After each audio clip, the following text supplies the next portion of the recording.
হে তরুণ যুবকেরা, হে আমার বন্ধুরা, হে আমার মুরব্বিয়ানেরা, শুনে রেখে দিন বাবা, জেনে রেখে দিন বাবা, হযরতে বড় পীর আব্দুল কাদের জিলানী আল বাগদাদি ছোট বাচ্চা বয়স তখন একদিন ছাদের উপর উঠেছেন বাবা।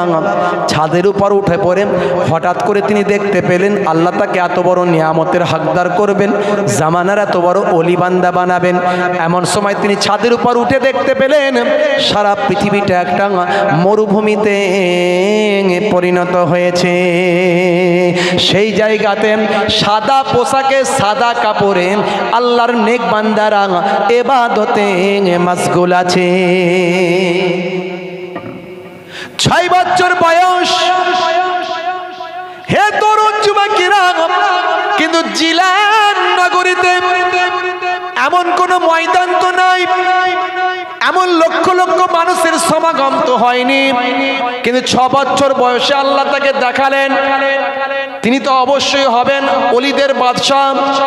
আল্লাহ তাকে কুদরতি ভাবে ক্ষমতা দেবেন, তাই তাকে 6 বছর বয়সে ঘটনাখানা দেখিয়ে দিলেন।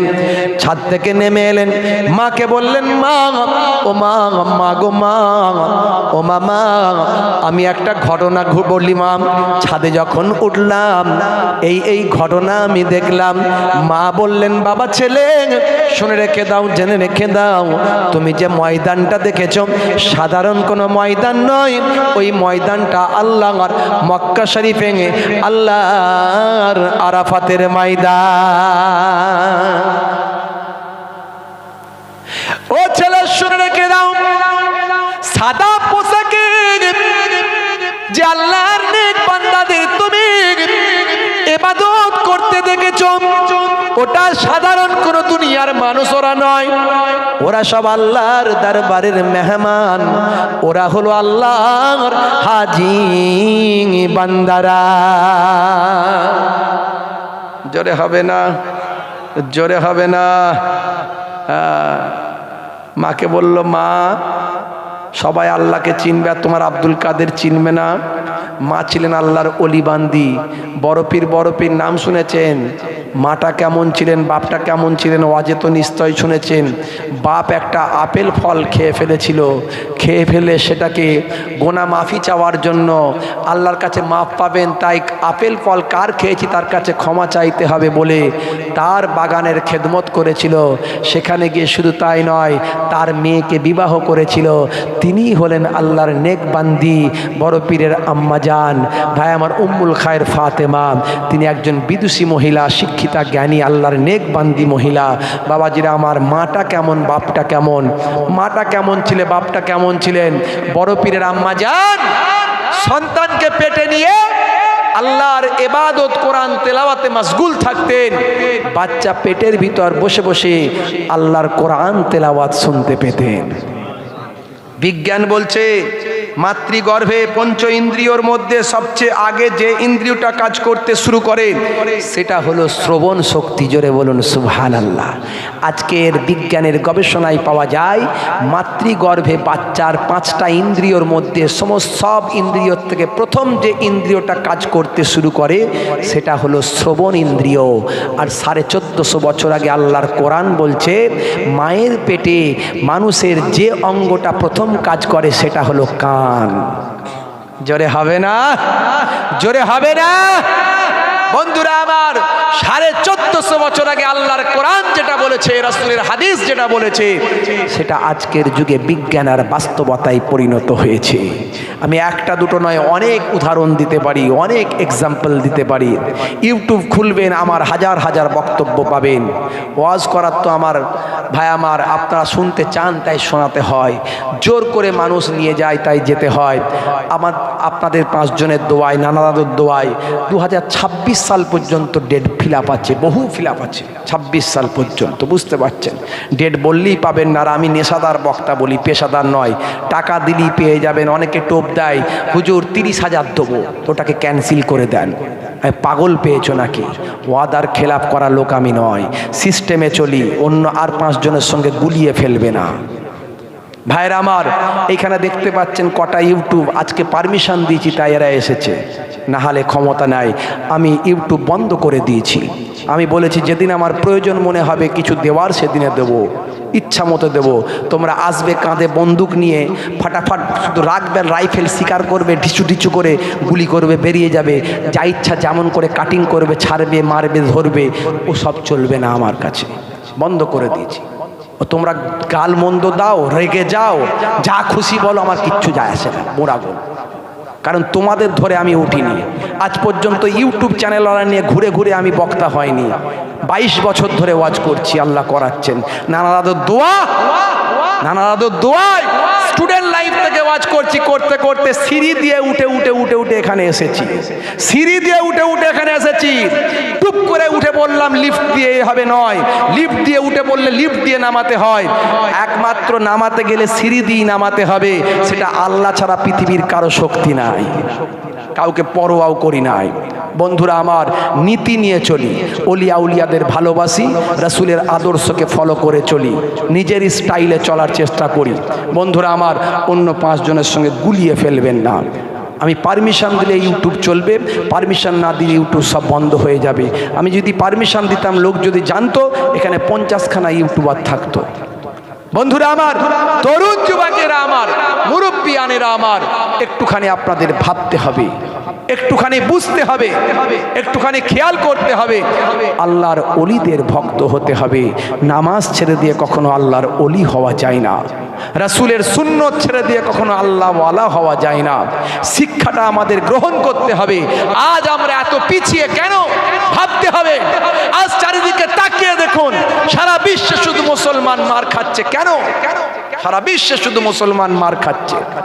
ফিলিস্তিনের দিকে তাকিয়ে দেখুন, মায়ানমারের দিকে তাকিয়ে দেখুন, ইরাকের দিকে তাকিয়ে দেখুন, আফগানিস্তানের দিকে তাকিয়ে দেখুন, সিরিয়ার দিকে তাকিয়ে দেখুন, লেবাননের দিকে তাকিয়ে দেখুন, ইন্ডিয়ার দিকে তাকিয়ে দেখুন। কেন? তার কারণ আমরা শৃঙ্খলাবদ্ধ সমাজ গঠন করতে পারি না, আমরা রাসূলের সুন্নতটাকে মেনে চলতে পারি না, রাসূলের আদর্শ আমাদের মধ্যে নাই, রাসূলের চরিত্র আমাদের মধ্যে নাই। আমরা নামে মুসলমান হয়েছি, এই জন্য আমাদের সম্মান আল্লাহ বুলন্দ করে দেননি। সেদিন আব্রাহা বাদশা যখন কাবাঘর ধ্বংস করতে এসেছিল, তখন তারা সত্যিকারের অল্প কিছু মুসলমান ছিল বটে, কিন্তু মান্যওয়ালা ছিল। কাবা শরীফ ধরে তারা কেঁদেছিল। দাদাজান আব্দুল মুত্তালিব কাবা শরীফ ধরে কেঁদেছিলেন আর বলেছে, আল্লাহ, ওই আব্রাহা বাদশার সঙ্গে লড়াই করার আমাদের ক্ষমতা নাই, তাই তোমার ঘর তোমার হেফাজতে রেখে দিয়ে চলে যাচ্ছি পাহাড়ের কিনারায়, তুমি তোমার ঘরের হেফাজত করো। আল্লাহ বললেন, যাও, চলে যাও, আব্রাহা বাদশাকে আমি দেখে নিচ্ছি। আব্রাহা বাদশা হাতি নিয়ে, ঘোড়া নিয়ে যুদ্ধ করতে এসেছে। আল্লাহ বলল, আমার সৈন্য যাবে আকাশ দিয়ে উড়ে, আমার সৈন্য হবে ছোট ছোট, তাদের নাম হলো আবাবিল। জোরে হবে না? ওপর থেকে 3টে করে বল্টু ফেলেছিল, বুলেট, বুলেট, মুখে একটা, 2 পায়ে 2টো বুলেট ফেলেছিল। ওই 3টে বুলেট যার উপরে পড়েছিল, গোলে দাল হয়ে গিয়েছিল। কাসফিম মাকুল, সূরা ফিলে আল্লাহ বলেছেন, চর্বিত ঘাসের ন্যায় হয়ে গিয়েছিল। তাদের শরীরটা পড়ে গিয়ে একটা স্তূপের মতো হয়ে গিয়েছিল। সব শেষ, আব্রাহা বাদশার সব লোক লস্কর ধ্বংস হয়ে গেল। তারা আল্লাহর হয়ে গিয়েছিল। আল্লাহর গায়েবী মাদাত এসেছে, আমরা আল্লাহর হতে পারিনি। তারপরেও কিছু মানুষ আমাদের জন্য দোয়া করে, তাই আজও আমরা ওয়াজ শুনতে পারছি, টিকে আছি এখানে, নাহলে টেকার কথা নয়। কথা ঠিক না ভুল বলেন? বাড়াবাড়ি বেশি করে লাভ নাই। চুলকানি হলে টাইগার বাম লাগাতে হবে, অবনী ঘোষের টাইগার বাম লাগাতে হবে চুলকানি হলে। চুলকানি বেশি হয়ে যায় তো, ওই জন্য এত দুর্দশা আমাদের। রাগ করবেন না বাপ। হে তরুণ যুবকেরা, হে আমার বন্ধুরা, হে আমার মুরব্বিয়ানেরা, শুনে রেখে দেন, তবে আল্লাহর বিচার হলে দেরিতে হয়, হয় কি হয় না? যদি আমরা আল্লাহর হয়ে যাই, সঙ্গে সঙ্গে বিচার হবে। যদি আমরা আল্লাহর না হতে পারি, আল্লাহকে ডাকি এবং মানি, আল্লাহ কিন্তু আমাদের ভুলে যান না, দেরিতে হলেও বিচার দেন। আজকে তাকিয়ে দেখুন, আফগানিস্তানের জমিন থেকে আমেরিকা হটে যেতে বাধ্য হয়েছে না হয়নি? যারা বলেন হয়েছে না হয়নি? সিরিয়ার জমিন থেকে চলে যেতে বাধ্য হয়েছে না হয়নি? যে বাবা তুরস্ককে ধ্বংস করে দিয়েছিল, ওসমানিয়া সাম্রাজ্যকে বিলুপ্ত করেছিল, সেই ওসমানিয়া সাম্রাজ্য আবার ঘুরে দাঁড়াচ্ছে না দাঁড়ায়নি? আজকে রজব তাইয়েব এরদোগান সারা পৃথিবীর জমিনে আজকে নেতা হয়েছেন। সারা পৃথিবীর অমুসলিম খ্রিস্টানদের সমস্যাও মুসলমান হিসাবে মেটাতে যাচ্ছেন। যখন আজারবাইজান আর আর্মেনিয়ার যুদ্ধ হয়, রজব তাইয়েব এরদোগান তাদের মেটাতে যায়। যখন রাশিয়া আর ইউক্রেন যুদ্ধ হয়, রজব তাইয়েব এরদোগান তাদের মেটাতে যায়। সারা বিশ্বের মানুষ আজকে রজব তাইয়েব এরদোগানকে নেতা বলে মানে। ওসমানিয়া সাম্রাজ্যের সেই উত্তরাধিকারী, যে ওসমানিয়া সাম্রাজ্য গোটা পৃথিবীকে শাসন করেছিল 414 জন নিয়ে। ভাই আমার 414 জন নিয়ে কাই গোত্রের, কাবিলা গোত্রের সর্দার ভাই আমার ওই কি বলেন সুলতান আর্তাগ্রুল কাই গোত্র থেকে শুরু করে ওসমানিয়া সাম্রাজ্যের ভিত্তি প্রস্তর করেছিল। সেই গোত্র থেকে ক্ষমতা সৃষ্টি হয়ে রাষ্ট্র গঠন হয়ে ওসমানিয়া সাম্রাজ্য গঠন হয়েছিল। শত শত বছর ধরে তারা সাম্রাজ্য কায়েম করেছিল। কিন্তু লোভ লালসাই যখন পড়ে গেল, মুসলমান রাসূলের সুন্নত যখন ছেড়ে দিল, ইসলামের আদর্শ যখন ভুলে গেল, কোরআনের আইন যখন ছেড়ে দিল, মুসলমানের ধ্বংস অনিবার্য হয়ে গেল। হে তরুণ যুবকেরা, হে আমার মুরব্বিয়ানেরা, শুনে রেখে দিন বাবা, জেনে রেখে দিন বাবা, এই মায়ানমারের জমিনে আপনারা দেখেছেন বাবা, এই কি বলেন ওই রোহিঙ্গাদের মেরে মেরে হত্যা করেছিল তারা, ওই ন্যাড়ার দলেরা, ন্যাড়ার দল রোহিঙ্গাদের মেরে মেরে হত্যা করেছিল। ছোট ছোট ফুলের শিশু বাচ্চাগুলোকে জ্যান্ত আগুনে ফেলে দিয়েছিল, পা দিয়ে টেপে টিপে পায়খানার দাঁত দিয়ে ভাই আমার সারা শরীরের শিরা উপশিরা নাড়ি ভুড়ি বের করে দিয়েছিল। এইভাবে নির্মমভাবে হত্যা করেছিল। আপনারা ভিডিও ফুটেজগুলো যারা দেখেছে সেই সময় চোখে অশ্রু ঝরে যাবে।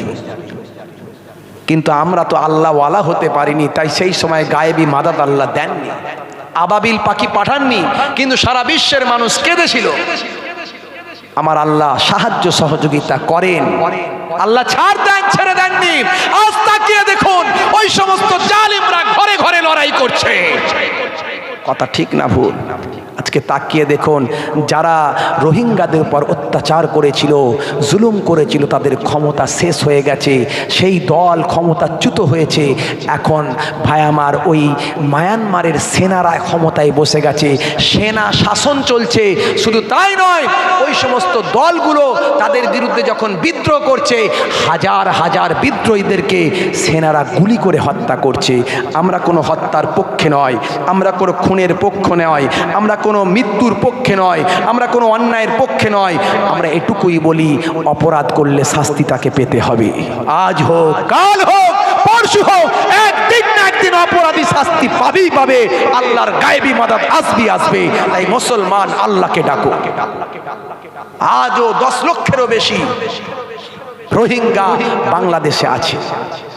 বন্ধুরা আমার, তরুণ যুবকেরা আমার, সারা বিশ্বের মুসলমানকে শিক্ষা নিতে হবে, সারা বিশ্বের মুসলমানকে এগিয়ে আসতে হবে ন্যায় প্রতিষ্ঠা করার জন্য। হিন্দুকে ভালোবাসুন, খ্রিস্টানকে ভালোবাসুন, জৈন বৌদ্ধকে ভালোবাসুন, সারা বিশ্বের মানুষকে ভালোবাসুন। আজ বাংলাদেশ একটা মুসলিম দেশ হয়ে দেখুন, সেখানে অশান্তির সীমা পরিসীমা নাই। যখন তখন গুলি গালা, শত শত মানুষ মারা যায়। আলেম ওলামারা সব জেলের ভিতরে আছে না? নাই। আলেম ওলামারা সব জেলের ভিতরে, তারা কোরআনের কথা বলে, হাদিসের কথা বলে। তবে সংযত হয়ে বলতে আমি পরামর্শ দেব, আমার ইসলাম শিখিয়েছে উদউ ইলা সাবিল রাব্বিকা বিল হিকমাতি ওয়াল মাউইজাতিল হাসানা। তোমরা ইসলামের দিকে মানুষকে আহ্বান করো, ডাকো সুন্দর উপদেশ আর কৌশলের দ্বারায়। ইসলাম উগ্রতা শেখায়নি। কিছু কিছু উগ্র কথাবার্তার কারণে অনেক আলেম ওলামাদেরকে জেলে ঢুকতে হয়েছে। গতকালকেই দেখলাম একটা বাচ্চা করে ছোট্ট বয়সের শিশু বক্তা মাওলানা হয়তো কিছু কড়া কড়া কথা বলেছিল, তাকে এমনভাবে অ্যারেস্ট করে নিয়ে যাচ্ছে পুলিশ। পায়ে বেড়ি বেঁধে, হাতে হ্যান্ডকাপ দিয়ে, গলায় বেড়ি বেঁধে, মাথায় হেলমেট দিয়ে, অত্যন্ত বেদনাদায়ক একটা আলেমকে এইভাবে দেখতে হবে আমরা ভাবতে পারিনি। আবার বাংলাদেশের মতো দেশে আমরা প্রশাসনের কাছে আবেদন করব আলেমদের প্রতি সদয় হওয়ার জন্য। আলেমে হাক্কানিরা কিছু ভুল ত্রুটি থাকতে পারে, তারা কিছু গরম কথা বলতে পারে, কিন্তু তাদেরকেও সংযত হতে হবে, সবাইকে সংযত হয়ে কাজ করতে হবে, রাসূলের আদর্শকে ফলো করতে হবে, ভালোবাসা দিয়ে, মহাব্বত দিয়ে, প্রেম দিয়ে সারা পৃথিবীকে জয় করতে হবে। হে তরুণ যুবকেরা, হে আমার বন্ধুরা, হে আমার মুরব্বিয়ানেরা, শুনে রেখে দিন বাবা, আল্লাহ বললেন সত্যবাদীদের সঙ্গী হও। গাউসুল আজম বাবা বড় পীর আব্দুল কাদের জিলানীর বাপটা কেমন ছিল, মাটা কেমন ছিল, আপনার বাপ কেমন, মা কেমন, মনে রাখবেন বাবা। আপনি ছেলে, আপনার বাপ যদি ভালো হয় নিশ্চয় আপনি ভালো হবেন, আপনার মা যদি ভালো হয় মেয়ে নিশ্চয় ভালো হবে। মাঝে মাঝে বলে হুজুর কি আর করবো হুজুর, এমন বৌমা আল্লাহ, আমার সোনার চাঁদ ছেলেটা খারাপ হয়ে গেল। কিছুদিন বিয়ে হতে না হতে আমরা বুড়ো বাপ আর বুড়ো মায়ের সঙ্গে আর কথা বলে না, আছে না নাই? আমি বলি বৌমা আনার আগে বৌমার মাটাকে কেন দেখো না, খালি বৌমাকে দেখে, কি সুন্দর দেখতে, ওই ছবি এইদিকে দেখতে, ওইদিকে দেখতে, নায়িকার মতো। বৌমার মাটাকে দেখো, বৌমার মাটা কেমন আগে দেখো, তার ক্যারেক্টার নিয়ে খোঁজ দাও, তার ইয়ং বয়সটা কেমন ছিল, তার যৌবন বয়সটা, যুবতী বয়সটা কেমন ছিল, বৌমার মায়ের ক্যারেক্টার হিস্ট্রি তুমি আগে ভালো করে জানো, তারপরে তার ঘরের মেয়েটাকে নিয়ে আসো। বৌমার মা যদি ভালো হয় বৌমা 100% ভালো হবে। বাপ যদি মাতাল হয় সন্তান যে আল্লাহর ওলি হবে এটা ভাবাটা অকল্পনীয়। বাপ সিগারেট খায়, বিড়ি খায়, গাঁজা খায়, মনে মনে করছে আমার ছেলেটা মনে হয় ফারিস্তা হবে, অত সহজ নাকি? সেও সুযোগ পেলে বাপের পকেটটা মেরে গাঁজা টান দিয়ে দেখবে কেমন লাগে। রাগ করবেন না, আমার কথাগুলো একটু ভাববেন, সকালবেলা বিচার বিশ্লেষণ করবেন। শুনতে খারাপ লাগতে পারে, আপনাদের পীরের ঘরের আওলাদ হিসাবে এসেছি, আমার বক্তব্য এটাই যাতে মানুষ পরিবর্তন হয়। হে তরুণ যুবকেরা, বড় পীর আব্দুল কাদের জিলানী আল বাগদাদী, তার বাপটা কেমন ছিল, মাটা কেমন ছিল। মুসলমানের ছেলে এখন নায়ক গায়কের ভক্ত, মুসলমানের নারী এখন আনারি নায়িকা গায়িকার ভক্ত।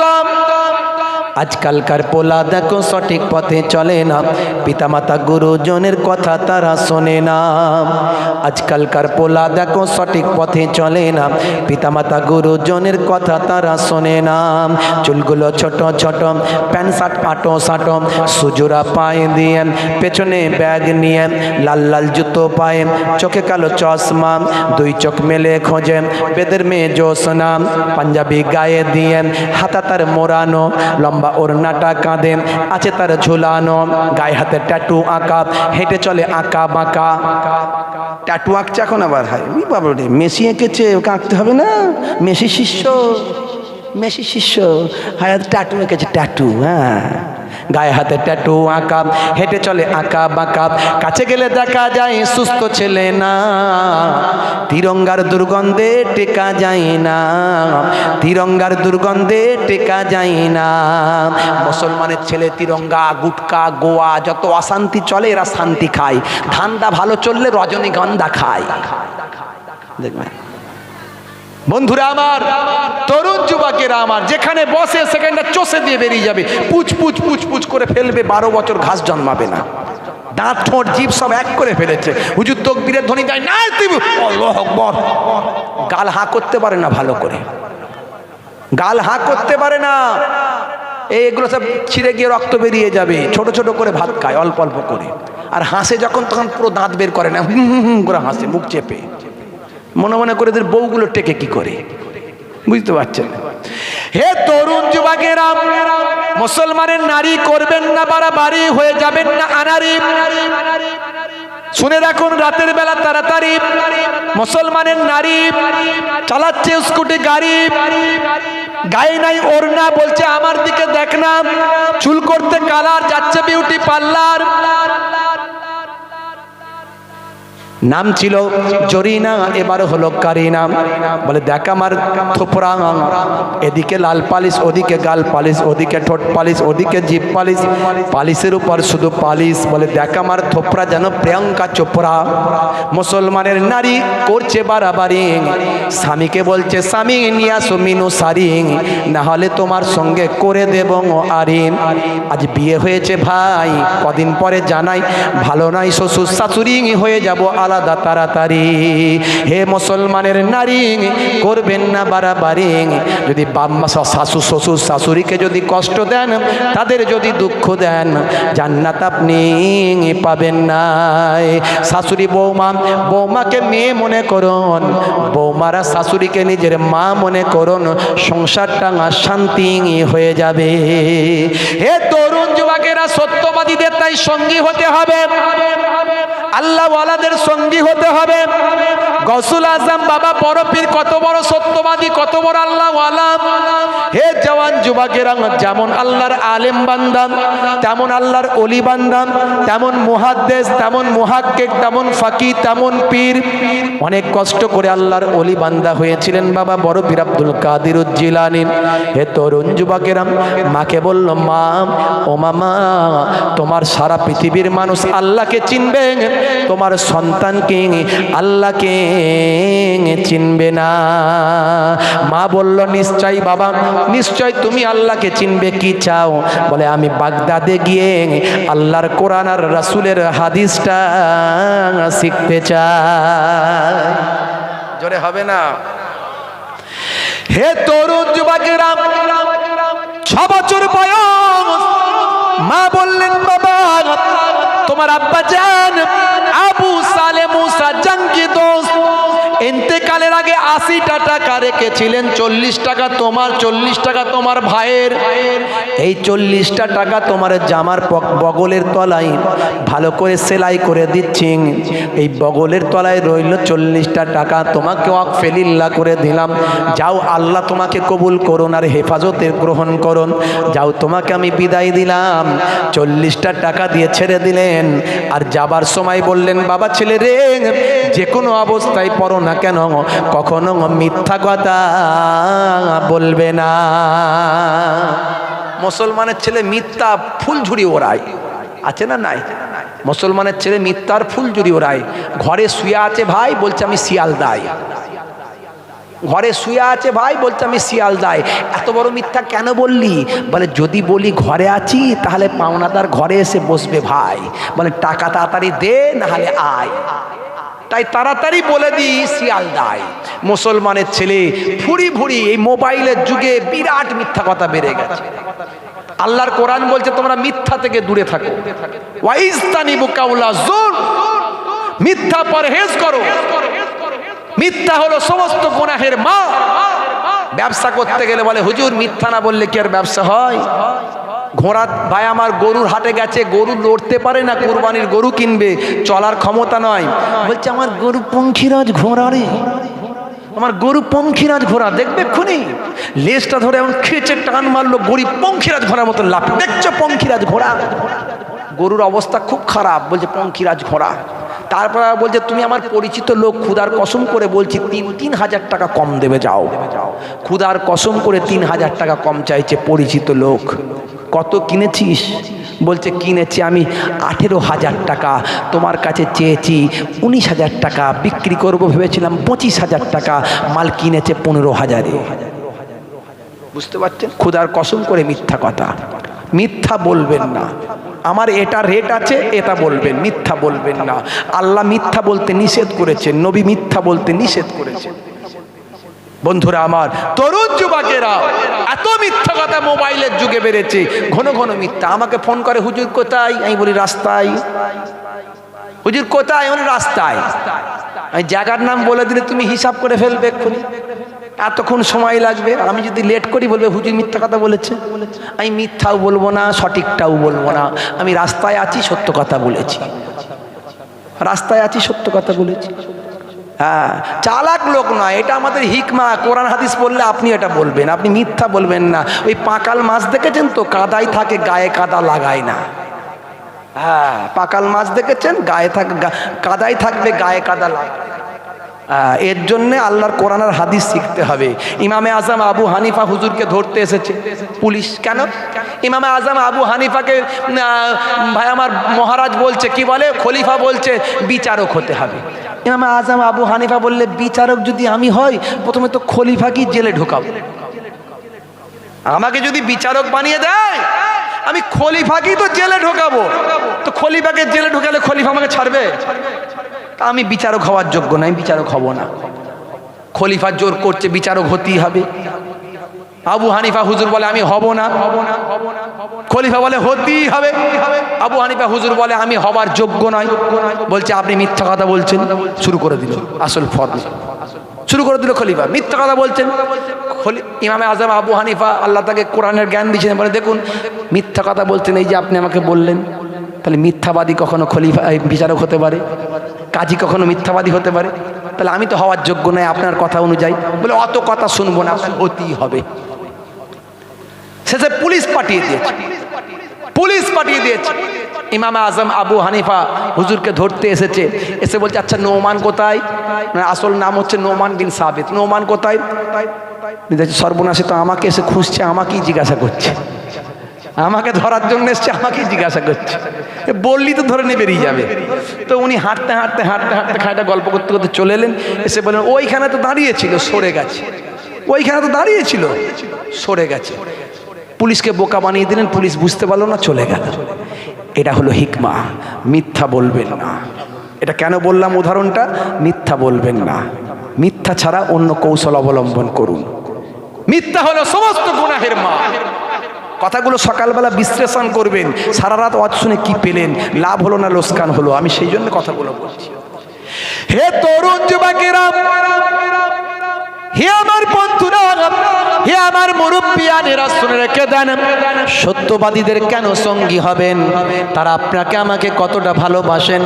এমন সময় ছোট্ট বয়স, আহারে মা বলেছেন, আর মিথ্যা না বলি ভাই, এ যে মায়ের দান। আর মিথ্যা না বলি ভাই, এ যে মায়ের দান। আব্দুল কাদের জিলানী গাউস জাহার নাম। পথের ধারে জিজ্ঞাসিল কি আছে তোর কাছে? বললেন 40টি মোহর আছে অস্তনীর কটে। পথের ধারে জিজ্ঞাসিল কি আছে তোর কাছে? বললেন 40টি মোহর আছে অস্তনীর কটে। তাই সত্য কথা শুনে ডাকাত দল ইমান আনিল। তাই সত্য কথা শুনে ডাকাত দল ইমান আনিল। শুনো রে ভাই মোমেন, বড় পীরের শান, আব্দুল কাদের জিলানী গাউস জাহার নাম। হে তরুণ যুবকেরা, এ ঘটনা আপনাদের জানা আছে, আমি বলবো না। বড় পীর সাহেব অনেক কষ্ট করে, ভাই আমার অনেক ইবাদত বন্দেগি করে আল্লাহর ওলি বান্দা হয়েছিলেন, বড় পীর হয়েছিলেন। এক সময় আল্লাহ তার দোয়াকে দোয়ায় মুস্তাজিব বানিয়ে দিয়েছিলেন। তিনি আল্লাহর কাছে দোয়া চান, আল্লাহ আমি দুনিয়ার খানা খাবো না যতক্ষণ না তুমি কুদরতি খানা আমাকে না খাওয়াও। আল্লাহর দরবার থেকে কুদরতি খানা, গায়েবী খানা হযরত গাউসুল আজমের জন্য আমার আল্লাহ পাঠিয়েছিলেন। হে তরুণ যুবকেরা, মুরগির গোস্তকে হাড্ডিগুলো জড়া করেছিলেন, বলেছিলেন কুম বিইজনিল্লাহ। আবার পুনরায় মুরগি তৈরি হয়ে যান, বলার সঙ্গে সঙ্গে জিন্দা জীবিত হয়ে তত্তর তত্তর করে মুরগি আবার উড়ে চলে গিয়েছিল। হে তরুণ যুবকেরা, হে আমার মুরব্বিয়ানেরা, হে আমার জওয়ান যুবকেরা, ইহুদি বলল যে আমাদের ঈসা নবী মুর্দাকে জিন্দা করত, তোমাদের নবী তো করে নাই। সে জানে না, তাই বলেছিল আমাদের নবী জীবনে কয়েকবার মুর্দাকে জিন্দা করেছেন। গাউসুল আজম বললেন, যাও বলে দাও আমাদের নবী তো মুর্দাকে জিন্দা অবশ্যই করেছেন আর করতে পারেন, আমাদের নবীর গোলাম আব্দুল কাদের জিলানিও মুর্দাকে জিন্দা করতে পারেন। ইহুদি দেখার জন্য এলো। গাউসুল আজম আব্দুল কাদের জিলানি পুরানো একটা কবরের ধারে গিয়ে বললেন, হে পুরানো কবর, কুম বিইজনিল্লাহ, আল্লাহর হুকুমে জিন্দা হয়ে যাও। এমন সময় পুরানো কবর থেকে হাড় হাড্ডিগুলো জড়ো হয়ে জিন্দা জীবিত হয়ে দাঁড়িয়ে গেল। জোরে হবে না? জোরে হবে না? এই খবর শুনে একজন আলেম, কেতাবি আলেম, তাফসিরের আলেম, মুহাদ্দিস, মুফাসসির, বড় আলেম বলল, আমি তো অনেক এলেম শিখেছি, এবার এলমে বাতেনি শিখতে হবে। এলমে বাতেনি, এলমে তাসাউফ শিখতে হবে। কার কাছে যাব? তো এই নাম শুনেছি বড় পীর, বড় পীরের কাছে যাব। তবে আমি যেমন তেমন লোক নয়, আমি তো কেতাবি আলেম, দুনিয়ার শিক্ষা লাভ করেছি। আখেরাতের শিক্ষা লাভ করতে গেলে লোকটাকে একটু চিনে নিতে হবে, বুঝে নিতে হবে সত্যিকারের আল্লাহর ওলি নাকি না।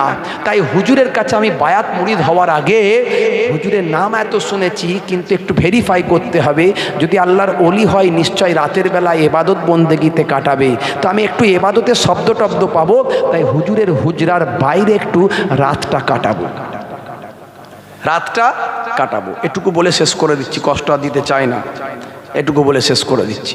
বন্ধুরা আমার, হুজুরের হুজরার বাইরে রাতটা কাটাবো। প্রথম দিন চলে গেলেন, খাদেমের কাছ থেকে অনুমতি নিয়ে হুজরার বাইরে রাতটা কাটালেন। It is my first night, this is my first night, এটা আমার প্রথম রাত্রি। আই ফলো হিম, আমি তাকে লক্ষ্য রাখবো। হে তরুণ যুবকেরা,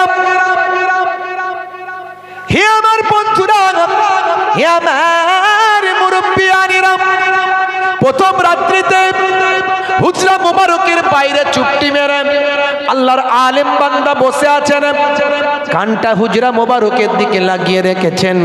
হুজুর হুজরা মুবারকের ভিতরে আছেন। নিশ্চয় গভীর রাত্রিতে কোনো ইবাদতের শব্দ পাওয়া যাবে, তাহাজ্জুদের নামাজের শব্দ পাওয়া যাবে, তেলাওয়াতে কালাম পাকের শব্দ পাওয়া যাবে, নিশ্চয় সূরা ফাতিহার আওয়াজ পাওয়া যাবে, সূরা ইখলাসের আওয়াজ পাওয়া যাবে, নিশ্চয় দরুদ শরীফ জিকির আজকারের আওয়াজ পাওয়া যাবে। হে তরুণ যুবকেরা, কিন্তু না না, কোনো আওয়াজ নাই, শব্দ নাই। দেখতে দেখতে রাত অধিক হয়ে গেছে। এশার নামাজের পরে কানটা লাগিয়ে বসে আছেন। ঘড়িতে বাজে 10টা, 11টা, 12টা, কোনো সারা শব্দ, কোনো আওয়াজ পাওয়া গেল না। চিন্তা করছে, এত বড় আল্লাহর ওলি, এত নাম, এত নাম, এত নাম শুনেছি, এত কারামাত শুনেছি, কিন্তু হুজুরের কোনো ইবাদতের আওয়াজ পাচ্ছি না। যাই হোক, ফজর পর্যন্ত একটু কানটা লাগিয়ে রাখি, কোনো শব্দ পাই কিনা একটু শুনি। এমন সময় দেখতে পাওয়া যায়, দেখতে দেখতে শুবে সাদেকের ওয়াক্ত যখন হয়ে যায়, শুবে সাদেকের ওয়াক্তের সময় একটা গায়েবী আওয়াজ ভেসে আসছে, একটা অদৃশ্য থেকে আওয়াজ ভেসে আসছে, শুনতে পাচ্ছেন, হে আব্দুল কাদের, হে বাবা আব্দুল কাদের, তোমার ইবাদতে আমি আল্লাহ খুশি হয়েছি, তোমার ইবাদতে আমি আল্লাহ রাজি হয়েছি, বলো তুমি এর পরিবর্তে কি চাও।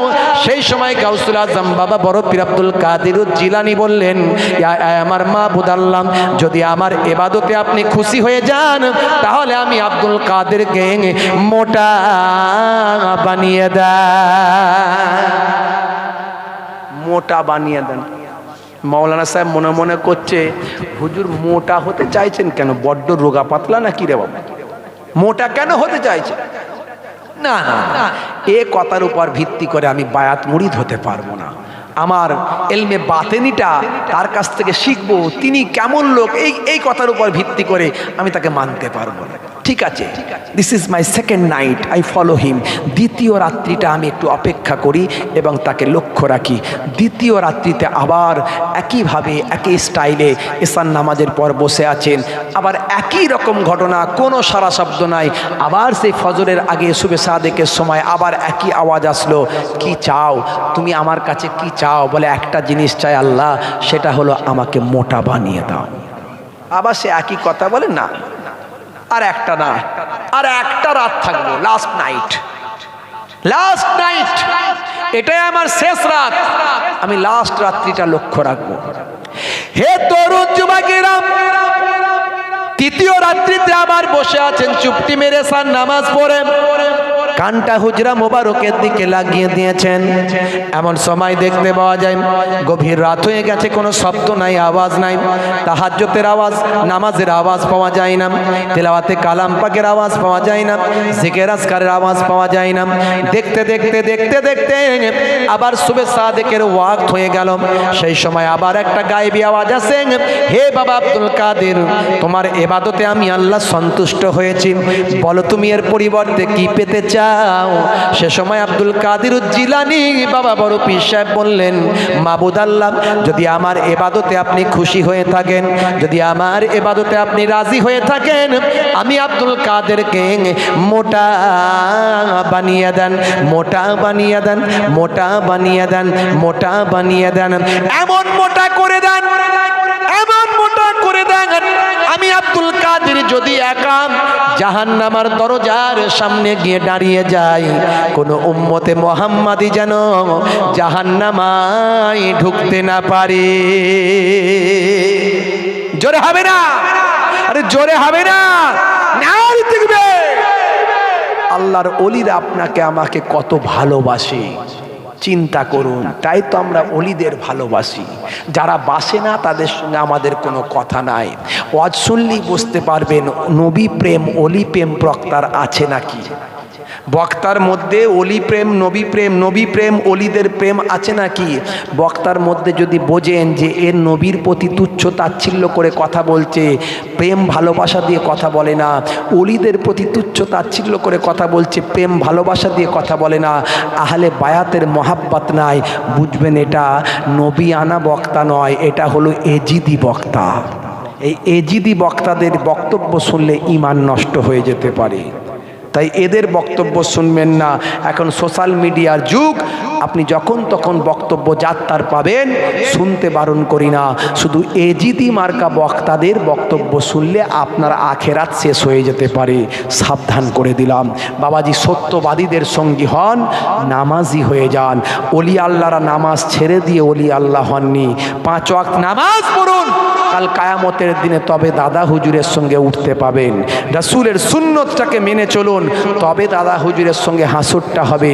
আবু দাউদ শরীফের হাদিস, মান তাশাব্বাহা বিকাউমিন ফাহুয়া মিনহুম, যে যার সঙ্গে দুনিয়াতে মুআমেলাত রাখবে, ভালোবাসা রাখবে, উঠা বসা রাখবে, অনুসরণ ইত্তেবা করবে, তার সঙ্গে কায়ামতে হাসর হবে। আমরা দাদা হুজুরকে ভালোবাসি, দাদা হুজুরের অনুসরণ করি, মহাব্বত রাখি, যদি আমরা সেইভাবে চলি তবে কায়ামতের দিনে দাদা হুজুরের সঙ্গে উঠে বিশ্বনবীর সামনে গিয়ে হাজির হতে পারবো ইনশাআল্লাহ। জোরে বলুন ইনশাআল্লাহ। আল্লাহ কবুল করেন, বলুন আল্লাহুম্মা আমিন। যাই হোক, আমার জন্য দোয়া রাখবেন, আমি আপনাদের জন্য দোয়া রাখি। আল্লাহ রাব্বুল আলামিন যেন আমাদের সিরাতুল মুস্তাকিম পথের প্রতীক বানিয়ে দেন, বলুন আল্লাহুম্মা আমিন, বলুন আল্লাহুম্মা আমিন।